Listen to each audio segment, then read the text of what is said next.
Pour ce qui est de la prise de parole des membres du gouvernement, le Premier ministre a haussé le ton lors du dernier Conseil des ministres, donc le 24 novembre. Et le compte rendu du Conseil des ministres nous rapporte ceci. Le chef du gouvernement a rappelé la nécessité pour chaque ministre de se référer à lui avant de porter la parole sur les dossiers stratégiques complexes et transversaux.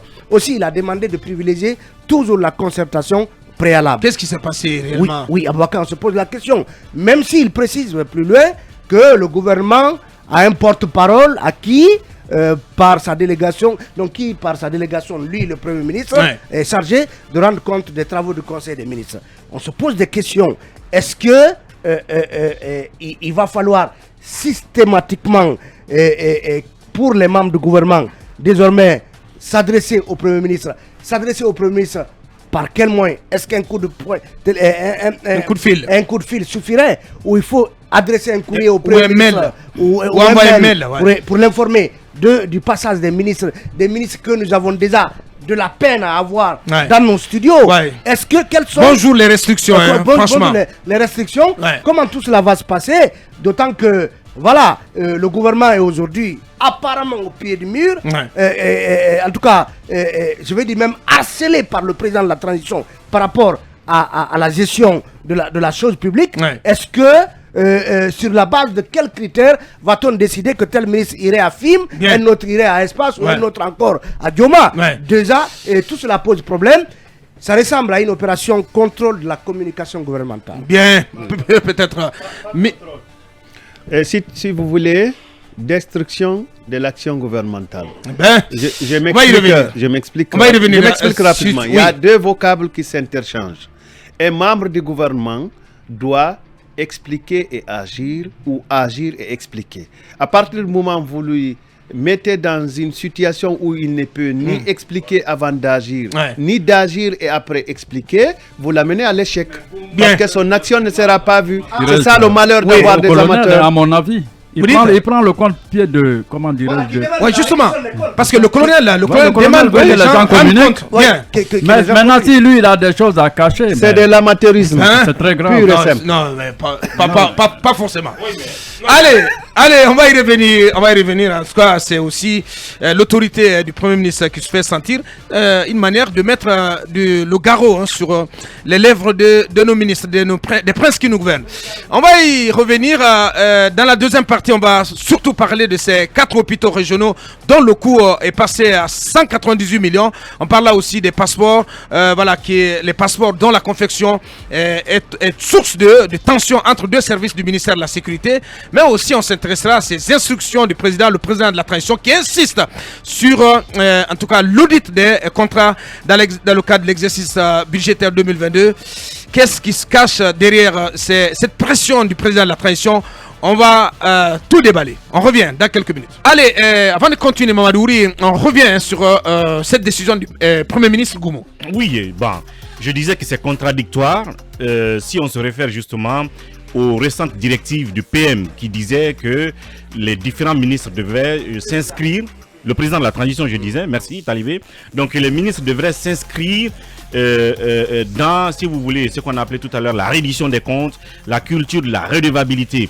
Cela ne se fait par autre mécanisme que par la communication soutenue et régulière.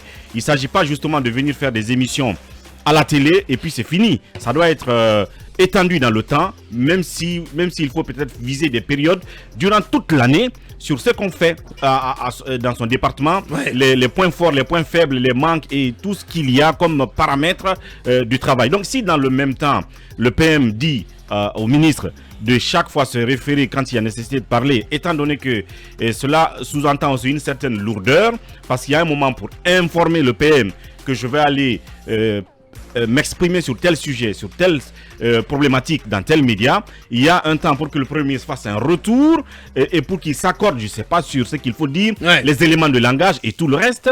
Donc ça pose problème. J'ai envie de dire, est-ce que l'objectif de performance dans la communication souhaité par le président sera atteint dans le même temps que le PM veut que chacun se réfère à lui? L'autre paradoxe, c'est quoi? C'est que il y a même un auditeur voulant bien entendu parler en faveur du PM, le bloc davantage, parce qu'il y a effectivement un porte-parole du gouvernement qui lui-même a installé une sorte de cellule de communication qui est là, où se cuisine toute la stratégie de communication du gouvernement. Qu'est-ce qu'elle fait dans cette situation-là? Où vous voulez que les gens se réfèrent directement à vous, PM. Donc il y a une sorte de, si vous voulez, d'imbroglio inextricable qu'on ne comprend pas. Et je crois que ça va plomber la dynamique de communication qu'on attend du gouvernement. Merci. Bassiko, très rapidement. Dr Gomu veut marquer son autorité, mais je ne crois pas que ça soit la bonne manière, puisque le président de la transition a d'ailleurs exhorté les membres du gouvernement à communiquer notamment sur les actions qui sont en cours et puis les perspectives pour montrer à l'opinion quand même ce qui est en train d'être fait concrètement sur le terrain. C'est vrai, il y a un porte-parole du gouvernement qui est dirigé par le ministre Ousmane Gawal Diallo, mais il y a des activités qui sont réalisées, qui sont menées par les différents ministres, et donc c'est important à tout moment qu'ils puissent s'exprimer.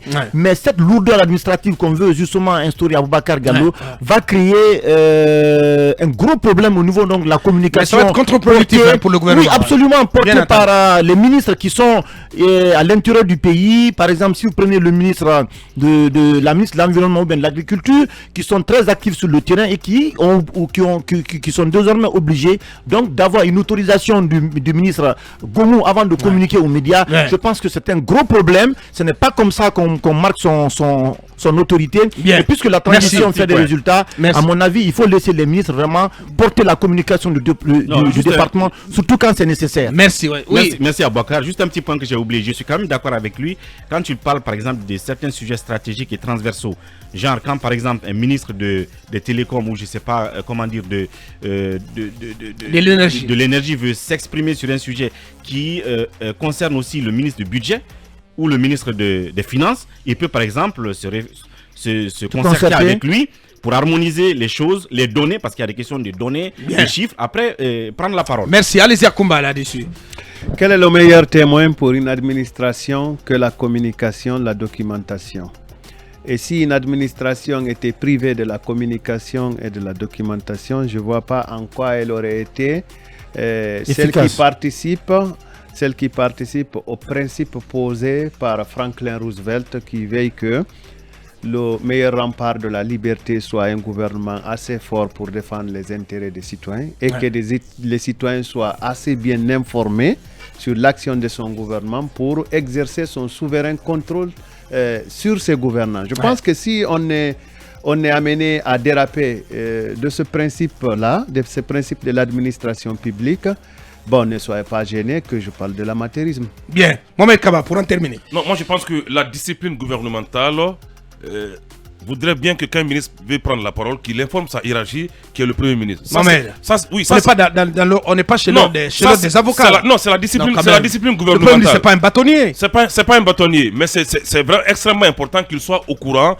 de certains axes stratégiques dont un ministre veut parler. Mais moi, par contre, je voudrais dire que c'est une aubaine pour les responsables communication des ministères ou les conseillers en communication des différents ministères. Ça peut les rendre désormais forts parce qu'aujourd'hui ils sont énormément étouffés. Chaque ministre a sa cellule noire de communication aujourd'hui. À la primature, si vous prenez Aboka Kamara qui est là-bas, il travaille ou il ne travaille pas, on ne sait même pas comment il travaille. Je me pose des questions. Est-ce qu'il a les courriers franches pour travailler correctement? Je me pose des questions. Prenez d'autres ministères. Les cellules de communication existent que de nom.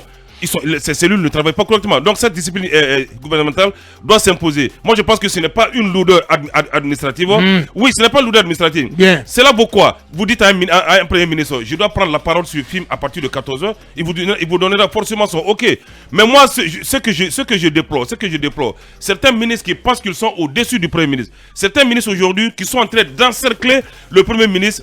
Oui. Certains ministres qui disent que c'est notre protégé, on est ensemble. Il faudrait que ça s'arrête désormais dans ce pays. C'est un premier ministre, chef du gouvernement. Si vous avez fait des lobbying pour le porter à ce poste, restez derrière votre lobbying. Il n'est ni votre parrain, il n'est ni votre papa, il n'est ni votre maman. Laissez-le travailler correctement. Parce qu'aujourd'hui, Bernard Goumou est on a trahi d'autres qui étaient aussi qui prétendaient à ce poste et à qui le poste avait été promis, qui ont dû faire leur valise pour entrer. Lorsque des ministres. Allez, la suite.